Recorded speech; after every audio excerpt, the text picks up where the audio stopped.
For many years, I felt frustrated when I couldn't get rid of the bad habits that I knew I should change, or when I failed to stick with the good habits that I wanted to keep. I thought that the problem was me, that I wasn't disciplined enough or motivated enough. But last year, I dug deep into researching and experimenting with different types of habit strategies, and that's when I realized that my struggles with habit wasn't really about willpower. I just wasn't using the right strategy or tools. Hi, I'm Angela. In this video, we're going to answer 4 questions that transformed my approach to habits. By the end of this video, you'll know how habits work, how to start creating the change that you want, and what you can learn from 4 of the best books on habits. So let's start with the first question. What are habits and how do they work? Habits are the repeated behaviors that you perform automatically, often without thinking, like brushing your teeth or tying your shoelaces. They are a form of mental shortcut to help our brain to conserve energy. And every habit, be it good or bad, follows a pattern called the habit loop. It has 4 parts. First, you encounter a cue that triggers your brain to start the habit. That cue reminds you of your desire or an outcome that you want. This is known as a craving. Because of the cue and the craving, you take action, and that's your response, which leads to a benefit or a reward that reinforces the habit loop. This loop is why habits are so hard to break. Once it's established, the brain runs it on autopilot, repeating the loop over and over again. In fact, we continue with the same actions even if the reward is removed. So for example, if you reach for your phone every time a notification comes in, after a while you keep reaching for that phone whenever you're bored, even if there's no notification. Learning this made me realize that habits aren't really about discipline or motivation. They're really about systems. And by the way, there are 2 versions of the habit loop. Both frameworks have the same 4 components. In Charles Duhigg's version, craving is one of the underlying components that drive the other 3 components. He says that the only way to change a habit is to change the routine while keeping the cue and the reward constant. James Clear made craving an explicit part of the habit loop, and he translates this into 4 behavioral laws that drive habitual change. Now, conceptually, I agree with Duhigg that craving is kind of like an underlying component behind the loop. But in terms of real-life application, I find James Clear's 4-part loop to be a lot more actionable. Which brings us to the next question. How do we apply the habit loop in real life? And this is where James Clear's 4 laws of behavioral change come into play. They actually work very seamlessly with the habit loop to help us to break bad habits and build good ones. By the way, this is also the answer to the second question earlier. If you had to learn and remember just one thing about habits, this would be it. So let's look at how you can use the 4 laws of behavioral change in real life to build habits that really stick. Imagine you want to be more focused at work, especially in the afternoons after your lunch break. Here's how the 4 laws can help. First, make it obvious. Design your environment to make the cue for your habit clear and visible. For instance, you can leave a post-it note on your keyboard or desk in the morning to remind yourself to start work after lunch.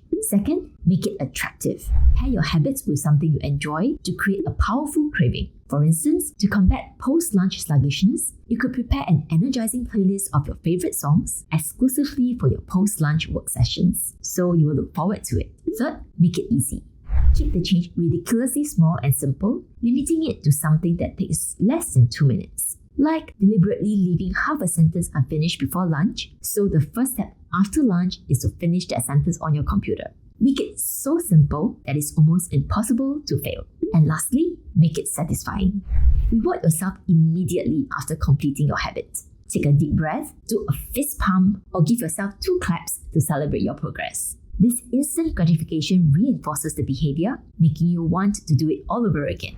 Besides building good habits, you can also use the same 4 laws to break bad habits. All you need to do is to reverse the laws. And here's how to do it. Let's say that one of your bad habits is the tendency to start scrolling through your phone the minute you sit down at your work desk. Let's break that habit with the 4 laws in reverse. First, make the cue invisible. If the sight of your phone prompts you to start scrolling, then put it to silent and keep it in a drawer. Out of sight, out of mind. Second, make it unattractive by associating penalties or negative feelings with your bad habit. For instance, ask a colleague to check in on you after lunch. If they catch you scrolling on your phone instead of working, you must buy them a drink. This adds an element of accountability and makes the bad habit less appealing. Third, make the bad habit harder to do. Besides putting your phone in the drawer, lock it and place the key in a hard-to-reach corner. Even if you feel the impulse to reach for your phone, the extra effort to access it will probably discourage you. Lastly, make it unsatisfying to engage in a bad habit. Introduce consequences or remove any rewards from the habit. For instance, track your phone usage and remind yourself of how it impacts your productivity and prevents you from finishing your work on time. You can even make yourself answerable to someone else if you don't meet your goals. Can you see how this simple framework can help you to build good habits and break bad ones? You can even combine both sets of laws like what we saw in the earlier example. These laws completely transform the way I approached habits. Now I can analyze any action or behavior and redesign habits that support my life and goals. What habit challenges are you facing right now? Do share your thoughts below. And if you have suggestions on any other aspects of habits that you'd like to learn about on this channel, do share them in the comments as well. Now, as you apply the 4 laws, you probably find yourself wondering, how long does it take to form or change a habit? Well, it depends. It's actually a myth that you will form a habit within 30 days because studies have shown that it can take anything from 18 to 254 days to form a habit. So I actually find it much better to tell myself, well, it will take as long as it takes because then it frees me up to focus on creating routines that are sustainable and making sure that I actually feel good after doing the activity. That way, I'm more likely to keep going until the habit starts to feel natural or automatic. Obviously, there's a lot more to habits than the 4 laws of behavioral change. And after going through more than 20 books about habits, the Read in Graphics team actually narrowed down to these 4 top books. And with the help of the summaries, I was actually able to recap what I've read from the books before and to compare the books in detail to see habits from different angles. This gave me a much broader range of tips to apply and multiply the impact of the 4 laws that we saw earlier. Here's an excerpt from Read in Graphics, which is a very good overview of how the 4 books differ and how they can help you to understand and apply habits more masterfully. First, Atomic Habits by James Clear.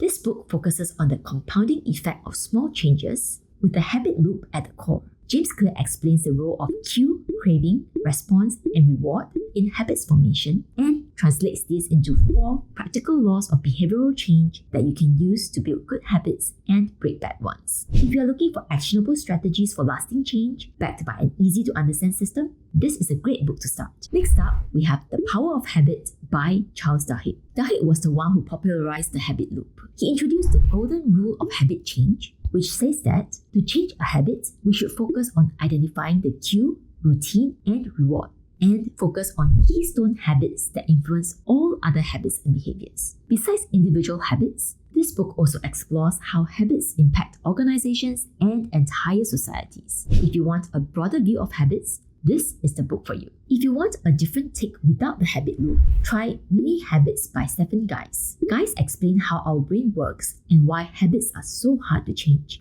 His approach is simple but powerful. Start with mini habits that are so ridiculously small, they avoid all mental resistance, making it possible to start taking effortless first steps. He shares an 8-step process you can use to build habits using these teeny steps. If you feel overwhelmed by big goals, this book can help you to get started with tiny, achievable actions. Lastly, we have Tiny Habits by B.J. Fogg. This book combines behavioral science with practical techniques to make habit formation both enjoyable and achievable. The Fogg behavioral model says that people will only take actions when 3 elements are present: motivation, ability, and prompts. He breaks this down into practical steps using the ABC approach to design positive habits. If you want to build habits through behavioral science and positive reinforcement, this book offers the solution. So personally, I found all of the 4 books really useful, but after trying all the strategies in real life, I would say that Atomic Habits by James Clear is still the most impactful for me because it explains the habit loop, which is the most fundamental thing that you need to know about habits, and he translates it into practical laws and tips that you can apply to shape your habits and therefore shape your life. So if you're just getting started, I would say start by mastering the 4 laws of behavioral change first, and from there, you can actually multiply the impact with a few other additional techniques like micro habits or habit stacking, which I explain more in detail in this link up here. Look out for it and don't miss it if you're curious to make your habits even more powerful. Habits shape nearly half of our daily actions, so it's definitely worthwhile taking the time to design or redesign your habits so they're working for you and not against you. I've included links to useful book summaries and resources in the description below. Let's start transforming our habits and our lives today. Thanks for watching, and I'll see you in the next video.